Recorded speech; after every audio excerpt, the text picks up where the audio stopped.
Good morning from the nursery Lubera. Not from my garden this time, but we're visiting with Markus Kobelt, the owner and breeder of Lubera. And you probably saw my enthusiastic video about the plants that I ordered from Lubera last time. It's a very unique nursery in that they are selecting, breeding their own varieties, and that they are breeding those varieties for home gardeners, not for professional growers.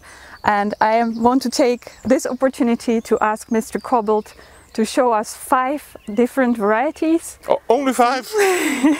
Yeah, I know you have 100, but it's like we have to limit. We have to make the video short enough to watch.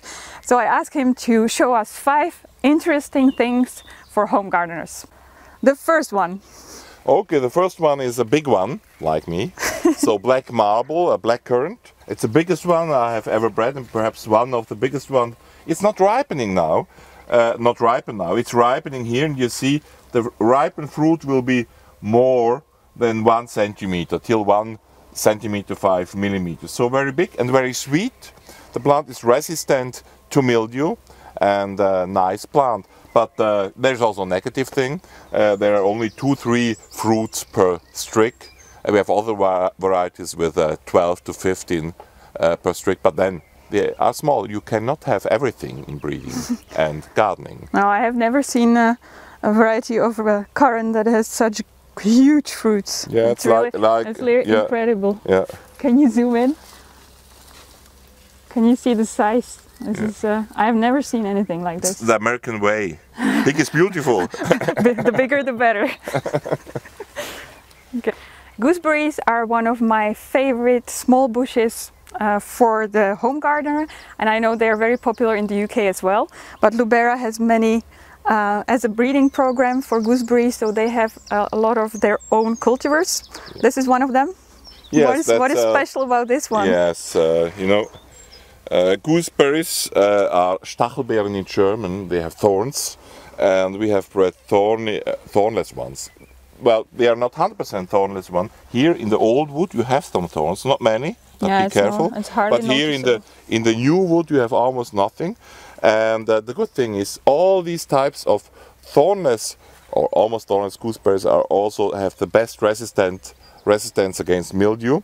Normally a little bit smaller fruit. This is Lady Sun, is the variety, a yellow one. We have also a red one, Lady Late, and we have a green one, Mr. Green. So thornless gooseberries. Mm. Yeah, those are the 2 biggest problems in gooseberries are thorns and mildew. Yeah. And with these varieties you have solved at least 2 of okay, 2. Okay. One of the things that I'm always asked to put into a garden when I do a design for people are blueberries. They've become immensely popular in Europe and everybody wants to grow blueberries. They also often have a good ornamental value. There are some that are evergreen, that do not lose their leaves. But here we have a very special variety, something that I have not seen before either. Yeah, and the good thing, it's so yellow that it's very easy to see the weeds. And so I had to weed some. No, when I saw it 2 years ago in a garden, in a test garden in Holland, near Boskop, I was blown away because the color is fantastic, especially if you compare it with normal blueberries. Yeah. So they are green and then green, and this is yellow-orange, really nice. We can plant those together for the contrast. Yeah, I wouldn't plant it alone. Yeah. I would really plant it together with other blueberries. You have better pollination and you have the contrast of colors. It's a corymbosum type, so it will become about 1,50 meters after some years. It has nice big fruits. This year not such a good fruit set, but there are. They're already blue. They will be about 2-3 times the size of this. They are more late, not so early. Do you need 2 varieties for pollination? Like with other normal high-bush blueberries, they are partly self-pollinating. So you can plant one and you will have a good fruit set. But if you are plant 2 varieties, 2 different varieties, it's a little bit better. Okay, thank you. And this is a variety, many varieties, almost most varieties in our assortment are Lubera bred. This is not, it's from a Czech breeder. And yeah, we are happy to have it and to propagate it. Plant number 4, what is this? Yeah, this is Vaccinium cylindracea. The variety is Blue Drop, selected by us. And the interesting thing, it's a blueberry. And the interesting is it's evergreen. And hardness we will talk afterwards. Interesting thing, it's blooming in May, June with red flowers. It has beautiful flowers. And then it has tear-shaped, drop-shaped fruits, which are perhaps they're okay, but the high bush blueberries are better. Okay, to be honest. But this one has an extra ornamental value. Yeah, even you have the red leaves when starting.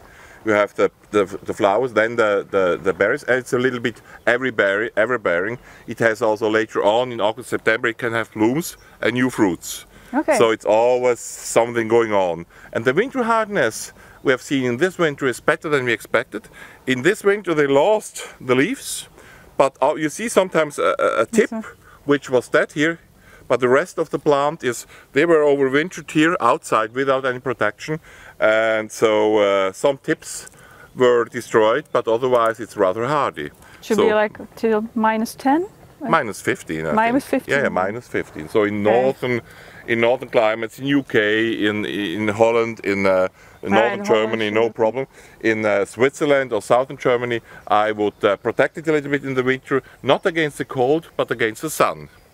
Because the sun is taking out the water of the leaves, and when the soil is frozen, the plant has a little bit of a problem.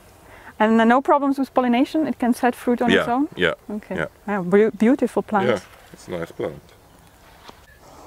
Plant number 5, and the most exciting one from my point of view, Red Love's red fleshed apples. I already have one in my garden, but it's a different variety than we have here. So Markus, can you tell us something about the Red Loves and this variety specifically? Yeah, red loves are red fleshed, red leafed and red blooming, pink blooming apples. We have bred them with scab resistance, so no scab. A little bit of mildew. We had a variety there with a little bit of mildew. This one has none. No, it's looking very healthy. And very nice. So we are doing here in this test field here in northern Germany no sprays at all. And you can see the difference. Yeah, you see the difference. Also the young apples here. You see the red ones. This is the variety Era, and here a yellow variety. And you see already the difference between the fruit flesh and the pits. And the seeds are pink too. Seeds, yeah, very nice pink, and here they are green, grey, red, green, grey, and here they are red.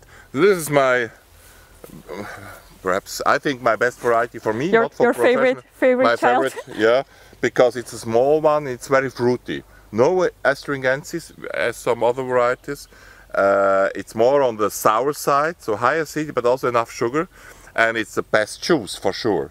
And the best when you are cooking the apples, the best applesauce. So it's really fantastic. It's a variety named Red Love Era, and but there will be more. So I'm not pleased 100% with the varieties I have, and I'm going. You're always looking for more. For better resistance, better texture, and other types of plants and fruits. So we're looking forward to have more Red Loves. Yeah, more red, more love. It's really a variety that ticks all the boxes. Like it's ornamental. Yeah. It's interesting. It's unusual. You can cook with it. You can eat it. Like what else can you? It's one of our goals to combine ornamental value and fruit value. I think that makes it easier because gardens are becoming smaller, and then you want more. We want everything in one plant. That's normally not possible, but we try. I think it's okay. This is a success. Okay, thank you very much.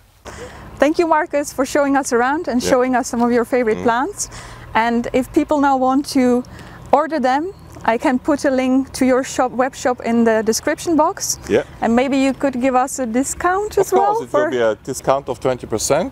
So people overseas in Europe go to Lubera.com, to the German shop, and then they can buy there with a discount.